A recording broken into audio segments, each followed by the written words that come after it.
Que alegria podermos celebrar a nossa fé, cantar, mesmo em tempos de pandemia, tempos de provação, tempos de dificuldade. Que bom que nós podemos nos encontrar online.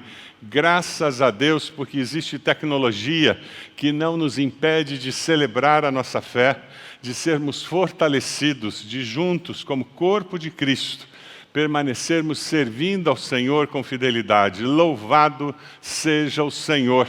Eu sou muito grato a Deus, porque você está conosco. Sou muito grato a Deus, porque juntos podemos servir ao Senhor. Nós vamos continuar falando sobre discipulado, sobre vida discipular. Estamos encerrando hoje o nosso Lidera.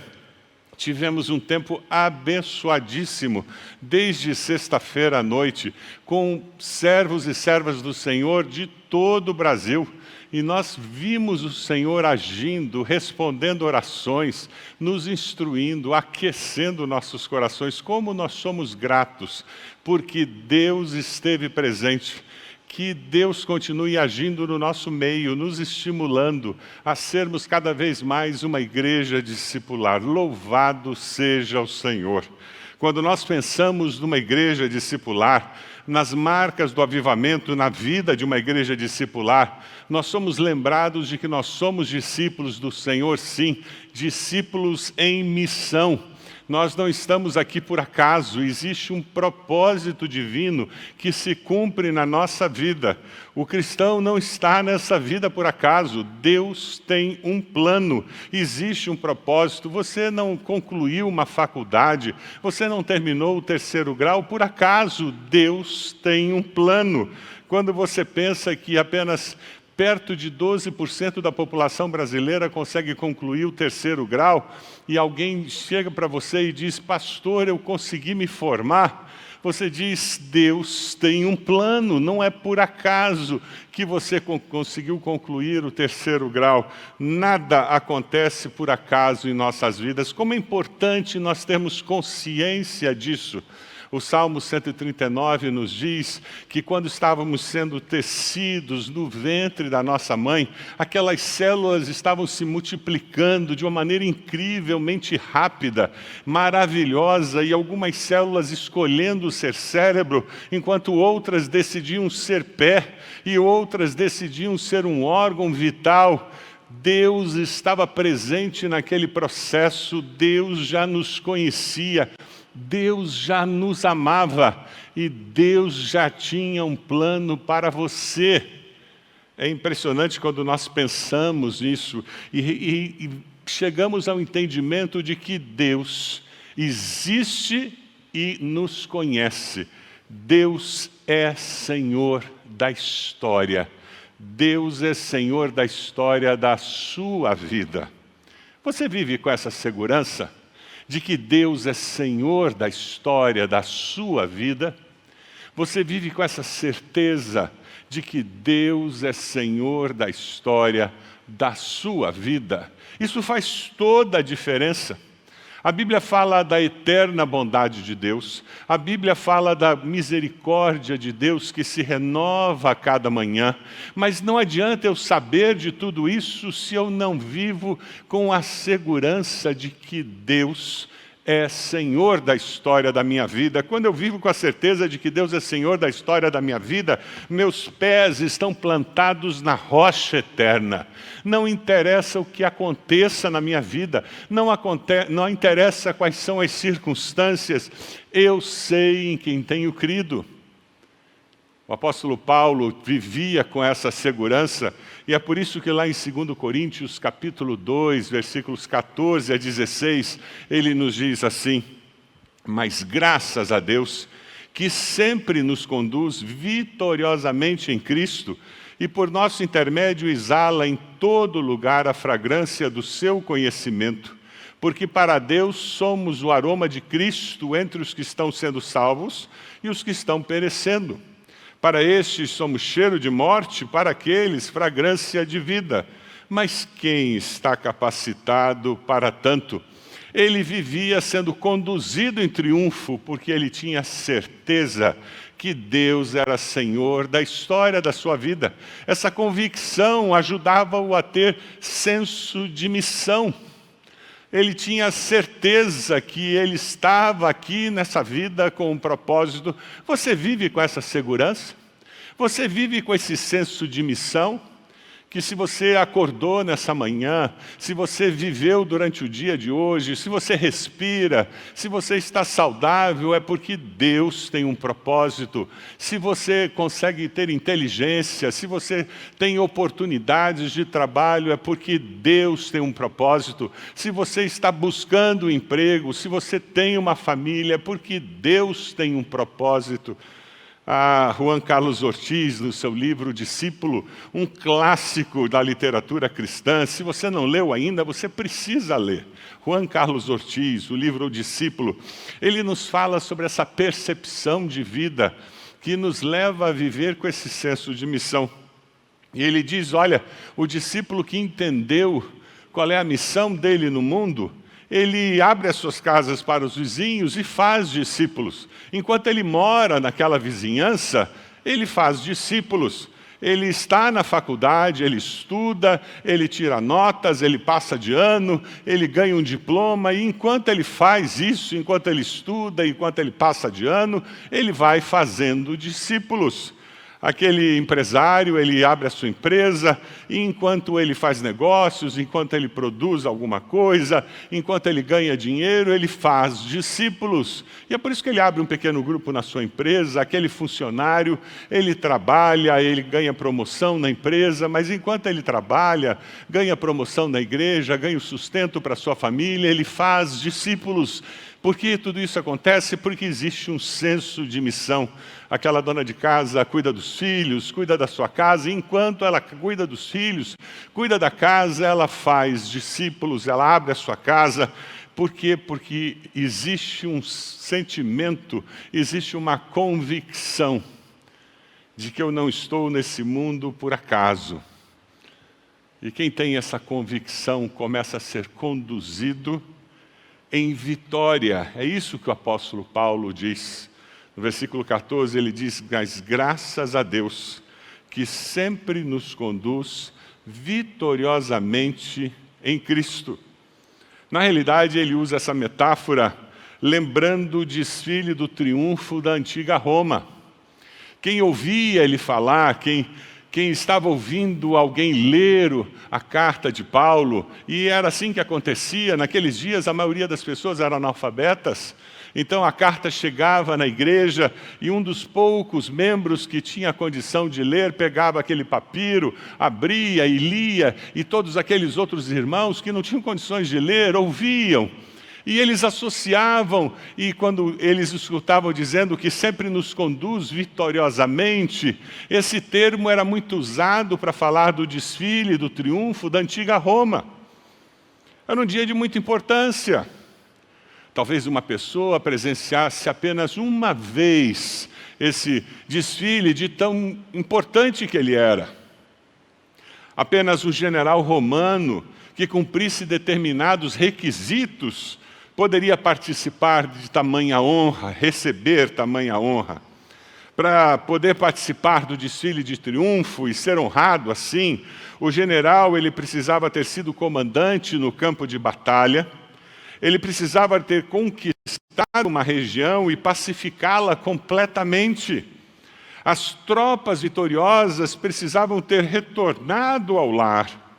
E pelo menos 5.000 inimigos deveriam ter morrido no campo de batalha. E ele precisava ter conquistado uma vasta extensão de território. É interessante porque os historiadores relatam de uma maneira muito detalhada como era esse desfile. Eu queria contar para vocês o que acontecia. Imagine as ruas de Roma, até o Capitólio, o centro político da época, as ruas cheias de pessoas, todos ansiosamente esperando, porque era o dia do desfile. E de repente, eles começavam a avistar, na frente do desfile, os funcionários do Estado e do Senado. Os políticos da época começavam a caminhar pela rua, Depois, atrás deles, vinham os trompetistas tocando suas trompetas com muita força. E logo depois, o que foi trazido de valor da área conquistada era exposto à população. Por exemplo, Tito, que conquistou Jerusalém, ele trouxe o candelabro de 7 braços, a mesa de ouro do templo, as trombetas de ouro do templo. Então, aquelas coisas valiosas que tinham sido conquistadas eram expostas à população.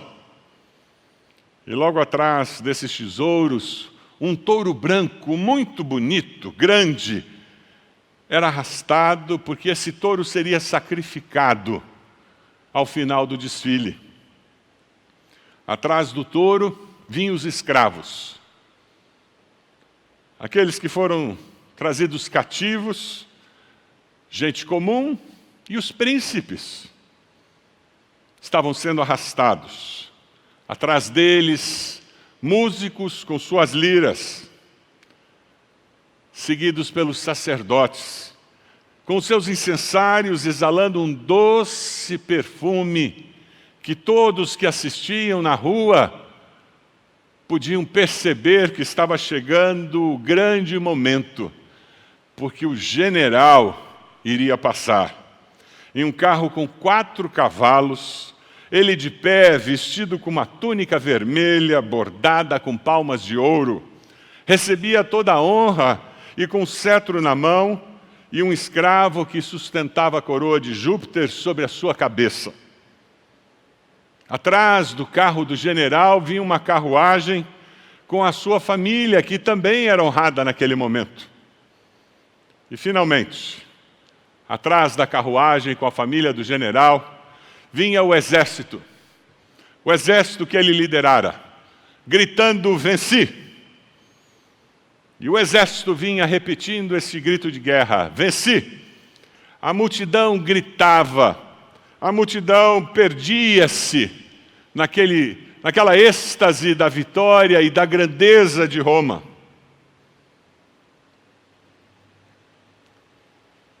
O desfile do triunfo, Paulo usa como ilustração do que ele experimentou no dia da sua conversão.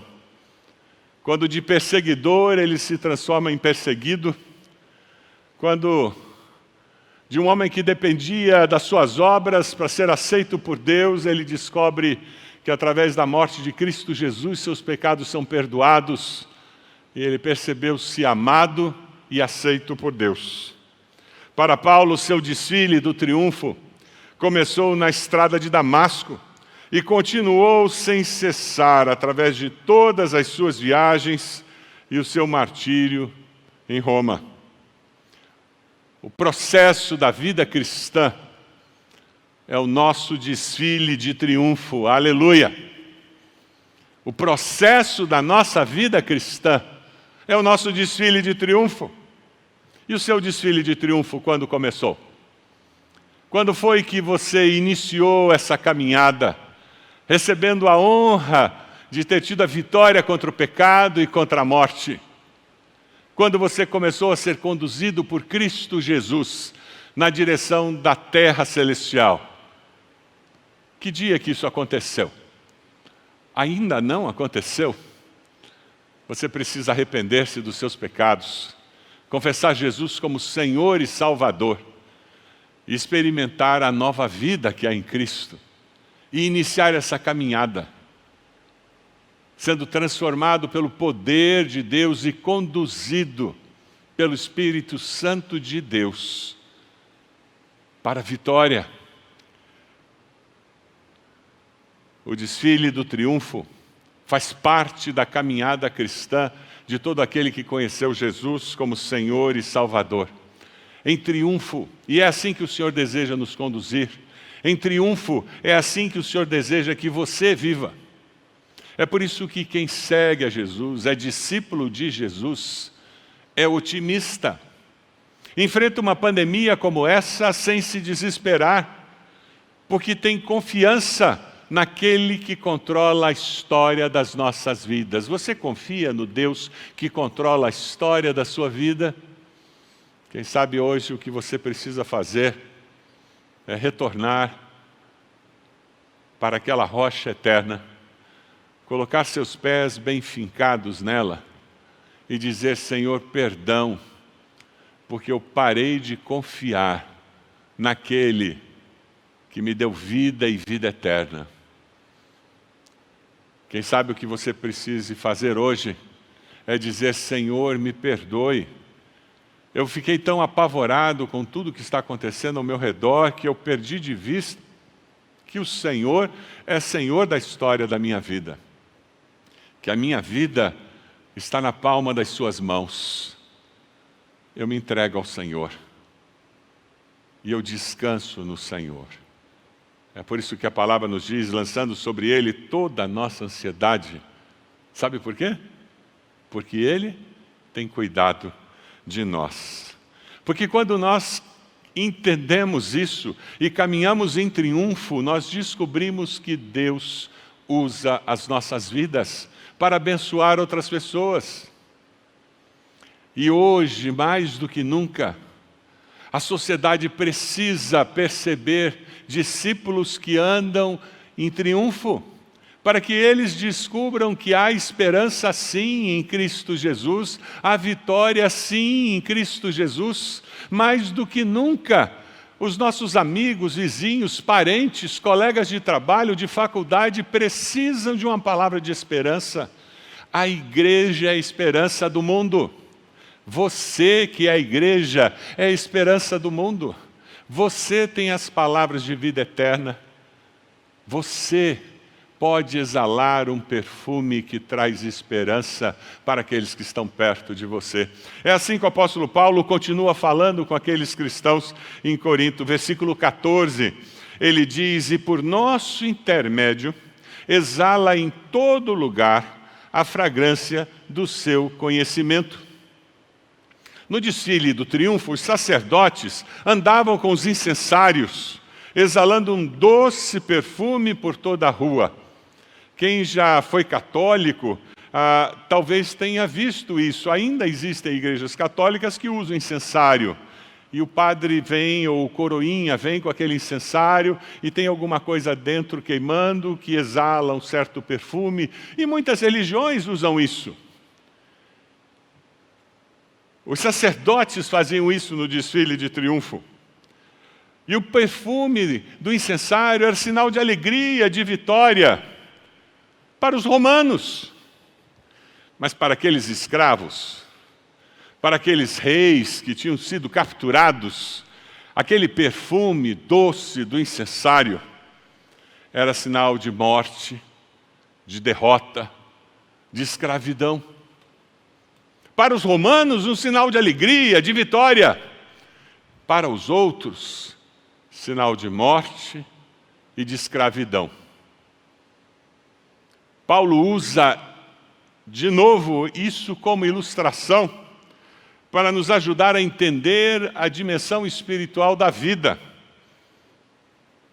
Você já entrou no elevador e encontrou uma pessoa com um perfume forte? Eu já. Às vezes dá vontade de sair no próximo andar, né? Quando o perfume é bom, ainda dá para aguentar, mas e quando é aquele perfume muito forte? Eu não gosto muito de perfume com cheiro de rosas. Tem pessoas que gostam. Eu, quando encontro uma pessoa com um perfume muito forte, com cheiro de rosa, a minha vontade é sair no próximo andar. Tem pessoas que têm dor de cabeça, tem pessoas que são alérgicas a perfume e começam a espirrar, e começam a ter sintomas de alergia. E é desse jeito que acontece. Agora, se nós gostamos do perfume, aí é prazeroso ficar perto da pessoa, não é assim? A minha avó faleceu com 96 anos. A avó Sofia era muito querida, muito amada. E a avó Sofia era muito vaidosa. Com 96 anos, ela tomava banho e ela colocava brinco e broche todos os dias para ficar em casa. E perfume, sempre. Então, quando eu chegava e ia dar um beijo, um abraço naquela avó querida e amada, sempre tinha um cheiro gostoso. Para abraçá-la, eu sentia um cheiro gostoso. E como isso era bom? Como é bom abraçar e estar perto de alguém que tem um cheiro gostoso. Eu me lembro do tempo de namorado, a minha esposa tinha um perfume que eu achava muito gostoso. E eu me lembro, ela morava no Champanhar e eu morava no Jardim Social, então eu saía da casa dela de carro e vinha de carro até a minha casa, e quando o carro parava no sinaleiro, eu me lembro de colocar a mão no nariz, porque o cheiro do perfume dela ainda estava na minha mão. E eu ficava sentindo o cheiro do perfume dela, que tinha ficado na minha mão. Cheiro passa muita informação para todos nós. O versículo 15, o apóstolo Paulo, ele usa uma expressão importantíssima. Ele diz, porque para Deus somos o aroma de Cristo.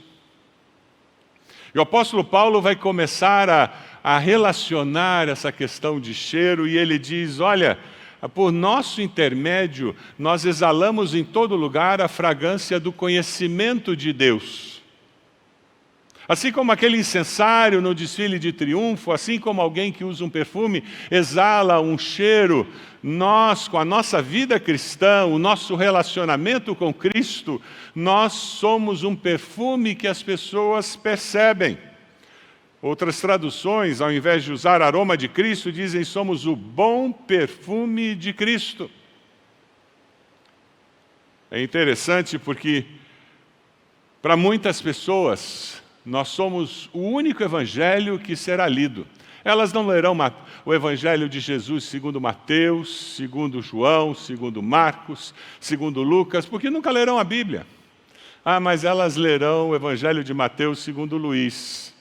Elas lerão o evangelho de Mateus segundo o ministro aqui, Rodrigo. Lerão o evangelho de Mateus segundo Roberto. Porque a minha vida vai exalar um perfume de vida cristã. E eles vão sentir esse perfume. Eles verão uma vida de Cristo que vai sair de mim. A questão é que tipo de vida cristã eu estou vivendo. A vida cristã é vivida com Cristo vivendo em mim. 2 Coríntios 4, 10, 11 diz, sempre entregues à morte por amor a Jesus, para que a sua vida também se manifeste em nosso corpo mortal. O objetivo da vida é viver com senso de missão. Romanos 14, 7, 9 diz, se vivemos, vivemos para o Senhor, e se morremos, morremos para o Senhor. Assim, quer vivamos, quer morramos, pertencemos ao Senhor. O apóstolo Paulo começa, então, a trabalhar aquela questão de que os romanos sentiam o cheiro do incensário e para eles era alegria. Aqueles escravos, aqueles reis que foram presos, sentiam o cheiro do incensário e aquilo era profunda tristeza. E ele fala sobre aqueles que conhecem a Cristo e os que não conhecem a Cristo, e ele diz, o cheiro que é exalado pela nossa vida, pela nossa conduta, pela nossa ética, pelos nossos valores, o cheiro que a minha vida cristã exala, ele promove vida e morte no coração das pessoas. Versículo 15 e 16. Entre os que estão sendo salvos e para aqueles, fragrância de vida, é cheiro de vida. Eu gero vontade de crescer espiritualmente naquele crente carnal, quando eu vivo a vida cristã, quando eu tenho um comportamento que glorifica a Deus, quando eu falo do grande amor de Deus, eu dou evidências da minha relação com Cristo, uma relação viva. Quando eu falo do que Deus tem feito na minha vida, eu compartilho experiências com o Deus vivo, e aquela pessoa é tocada e ela diz, eu também quero viver assim. Cheiro de vida. Consciência de que existe algo melhor e eu posso crescer, eu posso viver uma vida cristã melhor. Mas ele fala também, nos versículos 15 e 16, que os que estão perecendo, para estes, somos cheiro de morte. Nós nos transformamos para eles, para pessoas que não conhecem a Cristo, que rejeitaram a Cristo, para muitos deles nós nos transformamos numa consciência andante. a nossa maneira de ser, os nossos valores, eles se sentem julgados por nós. Não, obrigado, eu não vou entrar nessa jogada. Eu não vou entrar no bolão da loteria. Não vou fazer o grupo, não. Eu não jogo. Não, eu não vou sair, não. Eu não vou me envolver nesse adultério. Eu sou fiel à minha esposa. E para eles, as nossas respostas, o nosso comportamento, não, desculpa, mas eu não aceito suborno. Nós vamos fazer essa licitação conforme as regras que foram determinadas. E essas pessoas se sentem julgadas por nós. Nós temos cheiro de morte, de condenação, por causa da nossa ética, dos nossos valores. São pessoas que lutam porque a nossa maneira de ser cristão faz com que elas se lembrem da morte que há longe de Cristo Jesus. Os discípulos de Cristo são comandados a levar o conhecimento de Cristo para todo mundo, a toda criatura, para que o cheiro de Cristo seja universalizado. O que acontece é que essas pessoas aqui, elas estão tão acostumadas ao mau cheiro, que elas até acham que o mau cheiro não é tão ruim assim. Dê uma olhadinha num vídeo que vai passar agora. A paixão da minha vida? A Fifi, minha cadelinha que eu encontrei na rua. A Fifi adora brincar com outros cachorros. Passear pelo bairro. O que ela mais detesta é tomar banho. E a coisa que ela mais adora é criança. Ela é um amor. Quem cria nem sempre vê o que há de errado. Por isso, a propaganda precisa do Conar. Ela não faz ideia que a cachorrinha dela é um gambá. Ela está tão acostumada com o mau cheiro que ela não percebe que mau cheiro. O que acontece com a sociedade sem Cristo é que eles estão tão acostumados com a ética da morte que eles não percebem que a maneira de ser e de agir deles produz morte. E aí a igreja de Cristo Jesus, que é sal da terra e luz do mundo, é enviada por Deus, com um propósito claramente definido, propósito de transformação, discípulos que fazem discípulos. Você que é capacitado por Deus, é enviado para fazer discípulos. Você que tem o cheiro de Cristo, é enviado para amar essas pessoas e ajudá-las a perceber o que é cheiro de vida e cheiro de morte. Você é enviado para que essas pessoas descubram como elas podem entrar no desfile de triunfo que Jesus está liderando para nos levar para a eternidade. Que alegria sermos capacitados pelo Senhor para levar esperança para uma sociedade sem Cristo. Versículo 16, o apóstolo diz: mas quem está capacitado para tanto? A resposta vem de Jesus, em Atos 1:8. Mas receberão poder quando o Espírito Santo descer sobre vocês, e serão minhas testemunhas em Jerusalém, em toda a Judéia e Samaria, e até os confins da terra. O poder vem do Senhor, a capacitação vem do Senhor. A palavra testemunha tem a raiz da palavra mártir, mesma raiz, as duas palavras. Aquela pessoa que dá evidência, que exala a fragrância do conhecimento de Deus. Ser testemunha é exalar os valores, é exalar as atitudes, é exalar as decisões, é exalar as prioridades, é exalar a presença toda poderosa do Senhor nas nossas vidas. Jesus nos chamou para multiplicar discípulos, para fazer discípulos que fazem discípulos, que fazem discípulos. E esse é o seu desafio hoje. Deixe Deus ministrar o seu coração com esse vídeo. A reprodução faz parte da vida. Desde cedo aprendemos a multiplicar. Em família, vemos os efeitos da multiplicação. Nos negócios, com dedicação e trabalho, também é possível multiplicar. Multiplicar é transformar o mais em muito mais. Jesus, quando esteve aqui, multiplicou pães e peixes. E mais do que isto, ele multiplicou discípulos. A princípio eram 12. A esses 12 logo se juntaram 70, 120, 500, 3.000 e mais, muito mais. A ordem dele é a mesma hoje. Vá, ensine, batize, faça discípulos, e eles farão outros. Discípulos que se multiplicam formam uma igreja saudável. Afinal, queremos uma igreja cheia de membros ou de discípulos? Queremos a porta dos fundos aberta ou fechada? O membro espera pães e peixes, o discípulo é um pescador. O membro apoia-se no pastor, o discípulo ajuda o pastor. O membro espera uma visita, o discípulo é um visitador. O membro quer ir para o céu, o discípulo quer ir e levar pessoas para o céu. Discípulos oram, se relacionam e cumprem a missão com novos discípulos. Tudo isso porque discípulos não apenas somam, discípulos multiplicam. Foi assim que ele fez e é assim que ele quer que façamos. Foi assim que ele fez e é assim que ele quer que façamos. Fazer discípulos, que façam discípulos, que façam discípulos. E nós fazemos isso exalando o bom perfume de Cristo.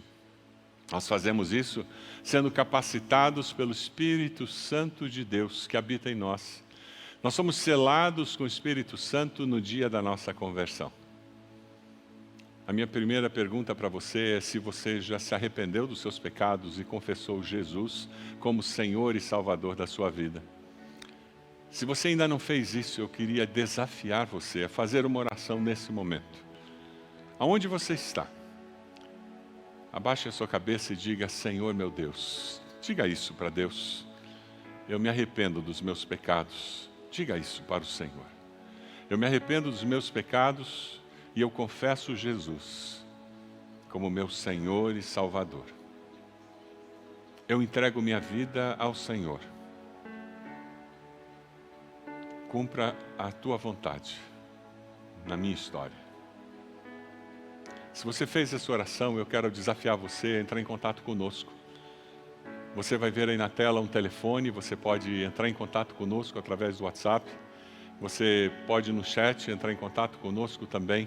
Nós queremos abençoar sua vida, nós queremos orar com você. Nós temos conselheiros, pastores preparados para conversar com você nesse momento de decisão tão especial que você está vivendo. Nós queremos que Deus abençoe a sua vida como irmãos em Cristo, como comunidade de fé. Nós queremos abençoar a sua vida nessa hora de decisão. Momento especial de consagração ao Senhor.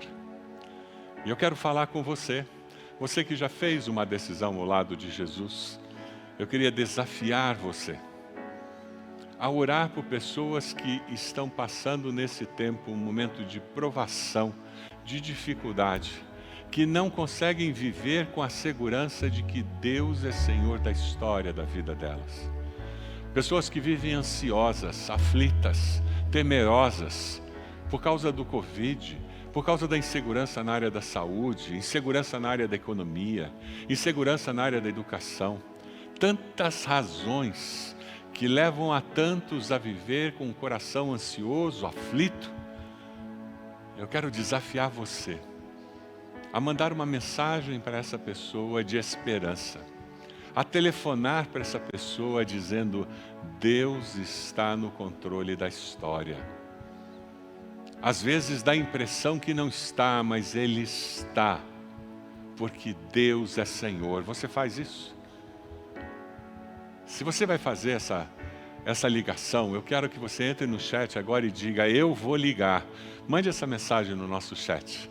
Nós vamos orar por você. Diga aí no chat: eu vou ligar sim, eu vou entrar em contato com alguém, eu vou falar que Deus está no controle da história, da vida dessa minha irmã, desse meu amigo, desse meu parente. Eu vou dizer para ele que Deus está no controle e que Deus vai agir. Deus vai conduzi-lo vitoriosamente, porque Deus é Senhor. Você pode mandar um texto muito conhecido, que talvez a pessoa conheça. Mande o Salmo 23, Salmo 121.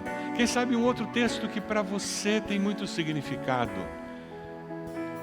A igreja leva esperança para aqueles que estão ao redor. E quem sabe você precisa de esperança hoje. Quem sabe você está com o coração desesperançado. Quem sabe você está aflito. Eu queria convidar você a ajoelhar-se aí na sua casa. Eu vou me ajoelhar aqui e eu queria convidar você a colocar-se de joelhos, para que nós juntos pudéssemos orar ao Senhor. E você vai humilhar-se na presença do Senhor e lançar sobre Ele toda a sua ansiedade, sabendo que o Senhor está cuidando de você. Você pode fazer isso? Coloque-se de joelhos aí na sua casa e nós vamos orar ao Senhor. Senhor, nosso Deus, nosso Pai, nós reconhecemos que o Senhor é o Senhor da história, que o Senhor é Senhor da história das nossas vidas, independente do que aconteça conosco. O Senhor não perdeu o controle. O Senhor continua sendo o mesmo, Deus amoroso, bondoso, misericordioso, e o Senhor continua no controle de todas as coisas. Ó Deus, nós te damos graças, porque o Senhor trabalha em todas as coisas para o bem daqueles que te amam, daqueles que foram chamados segundo o teu propósito. E ó Deus, nós renovamos a nossa confiança no Senhor e nós nos comprometemos a fazer discípulos que confiam no Senhor. Ó Deus, nós de joelhos dizemos: vamos, Senhor, ligar para alguém, vamos enviar uma mensagem, vamos fazer discípulos, porque nós queremos que as pessoas conheçam ao Senhor e confiem no Senhor e vivam confiando no Senhor. Nós amamos ao Senhor e renovamos o nosso compromisso com o Senhor. Ó Deus amado, confirma no coração desses que disseram: eu quero Jesus na minha vida, eu quero iniciar uma nova caminhada de vida, eu quero viver caminhando nesse desfile de vitória com Cristo Jesus. Só Deus, com teu Santo Espírito, confirma essas decisões. Que nós como igreja possamos abençoar esses que confirmaram Cristo como Senhor e Salvador das suas vidas. Abençoa-nos como só o Senhor pode abençoar. Abençoa a nossa cidade, abençoa nosso estado, nossa nação, Senhor. Pedimos intervenção e que com as tuas misericórdias o Senhor venha agir na nossa vida. Nós oramos no nome de Jesus. Amém.